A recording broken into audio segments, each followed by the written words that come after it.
I don't know how they do it, but somehow the right-wingers every single day find a way to surprise me and find a way to make me go, no, are you serious? They're that crazy? Listen to this story. Fox News contributor Eric Erickson is soliciting donations for a group called the Alliance Defense Fund.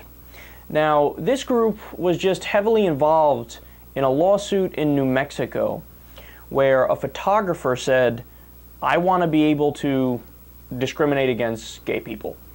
So if the person is hired to work at a gay wedding, for example, or any other, or just hired by a gay person in general, they want to be able to say, I'm not going to do that because you're gay. In other words, they want to be able to arbitrarily discriminate, right? Now, imagine, if you put any other group in that context. I want to be able to not serve black people. Yeah, not going to happen. That's not allowed. I don't want to take pictures for women. Sorry. I don't want to take pictures for the Jews. I mean, it'd be a national outrage, but for whatever reason, when it's a gay person, people think it's debatable. So it went to court, and fortunately, the ridiculous photographers lost, and they're not allowed to arbitrarily discriminate based on things like sexual orientation, race, gender, so on and so forth. Well, of course, the Alliance Defense Fund was very upset about this since they were fighting for the photographers here. So, okay, well, you think, well, whatever, that's your run-of-the-mill right-wing kind of group just fighting against equal rights, no surprise there. But get this, here's where it becomes unacceptable.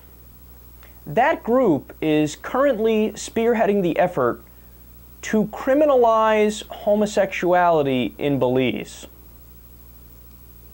Now, with Eric Erickson doing this fundraising, he didn't disclose that fact. He didn't say, hey guys, donate to the, Alliance Defense Fund, and oh, by the way, they're also trying to throw gay people in jail simply for being gay in Belize. So that's rather extreme, right? Even if you're anti-gay, do you really think that somebody who's gay should be thrown in jail? I mean, that's really anti-gay. That's really barbaric. And I'd venture to say there's a lot of people who might not be in favor of gay marriage who think that's too far. But no, Eric Erickson's taking your money, not telling you that this group is doing that and giving it to that group. But it gets worse. So if Eric Erickson isn't the bottom of the barrel, a little guy by the name of Pat Robertson has found a way to go under the bottom of the barrel. Now, Pat Robertson has played a key role in creating the American Center for Law and Justice. Now, this group started up in about 1990. It's very closely related to Pat Robertson's Regent University. It's funny to think of Pat Robertson and university in the same sentence. And what they are, the ACLJ, they tried to copy the ACLU, and their whole reason for existing is whatever the ACLU believes, we will fight the opposite position. So you know how the American Civil Liberties Union is in favor of these things called civil liberties? Pat Robertson's like, yeah, we're against that. So Pat Robertson has been, of course, soliciting donations for his little group here, and it's funded largely by the right-wing idiots who follow people like Pat Robertson. But get this, this group not only is the same group that was responsible for drafting the Defense of Marriage Act, DOMA, which of course was struck down recently, it is also a group that supports the constitutional criminalization of homosexuality in Kenya and Zimbabwe and presented the Kill the Gays bill. Yes, you heard me correctly.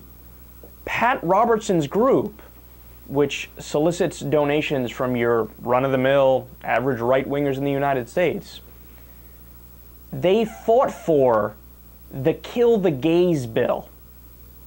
They actually gave aid to the groups in those countries, Kenya, Zimbabwe, so that they could take this legal battle to their court system. They are funding Kill the Gays. Now look, man, again, I understand there's plenty of people that disagree with me in the country, and there's plenty of areas to have reasonable debate and discussion. You like smaller government, somebody else might like bigger government or smarter government or however you want to frame it, right? But this is not debatable. It's inconceivable that in the United States of America, we have Republicans whose dollars, hard-earned dollars, are going to fund kill the gays bills in Zimbabwe and Kenya. Now, again, the ACLJ doesn't necessarily disclose everything that they do. We had to figure this out through, some investigative journalism. But you have to understand, what this shows you is that the right wing in this country is connected to the most extreme factions you can possibly imagine. The head of the ACLJ, a guy by the name of Jay Sekulow, he was an advisor to Mitt Romney. So Mitt Romney was being advised by a guy who was literally pushing for the kill the gays law. How is that not like headline news and the biggest story ever?